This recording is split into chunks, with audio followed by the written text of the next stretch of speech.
नमो नमः। सनातन संस्था रौप्य महोत्सवी वर्ष साजरा करीत आहे। या रौप्य महोत्सवी वर्षास औचित्य करून सनातन संस्था एका नव्या उमेदीने आपलं कार्य वाढवत आहे। गोव्यात आपल्या या सनातन संस्थेचं कार्य एकदम स्तुत्य आहे। सचोटीने निष्काम भावनेने कार्य करणारे साधक आपल्या या संस्थेमध्ये दिसत आहेत।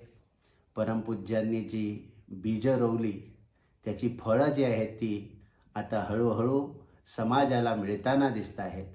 हे संतांचं काम फार मोठं काम आहे। त्यांच्याप्रती कृतकृत्यता आपण ठेवणे, कृतज्ञता ठेवणे हे आपलं कर्तव्य आहे।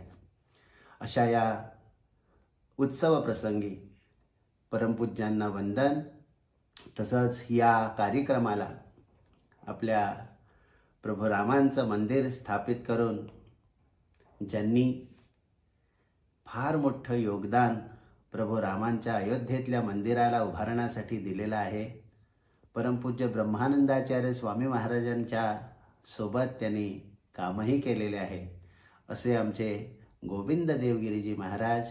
त्यांचा आज सन्मान सोहळा गोमंतकामध्ये ठेवलेला आहे आणि गोविंद देवगिरीजी अमृत महोत्सवी वर्ष आपलं साजरा करीत आहे।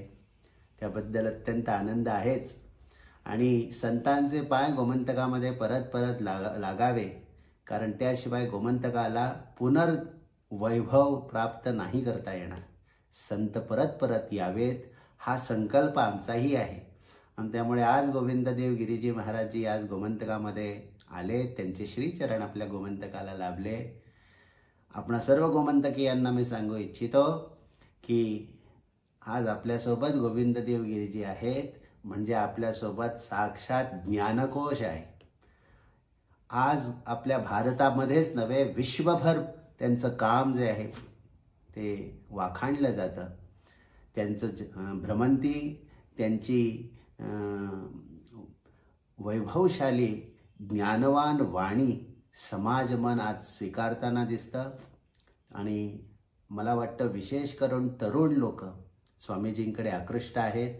आपल्याही गोमंतकामध्ये स्वामीजी आज जसे आलेत तसे परत परत यावेत, कारण गोमंतकातल्या तरुणांना स्वामीजींच्या मार्गदर्शनाची खरीच गरज आहे। आम्ही सगळे स्वामीजींचे विचार स्वीकारून आपल्या हिंदू धर्माचं, सनातन धर्माचं कार्य जर वाढवायला गेलो तर त्यासाठी आपल्या कुटुंबाला आपण सर्वांनी प्रधानत्व दिलं पाहिजे।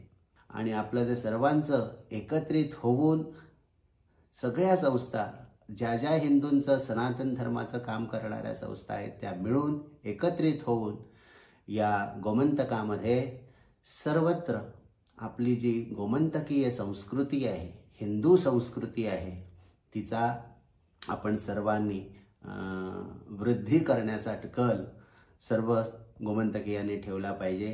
ते आपण सगळ्यांनी मिळून करूया, एकत्रित होऊन करूया। आणि जेवढी एकता, जेवढं संघटन आम्ही ठेवू तेवढा खरा गोमंतक म्हणजे विश्वभर जाईल।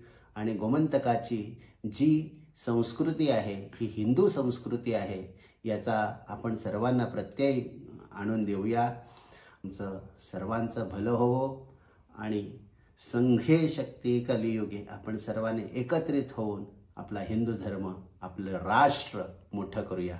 जय सच्चिदानंद, जय भारत, जय श्रीराम।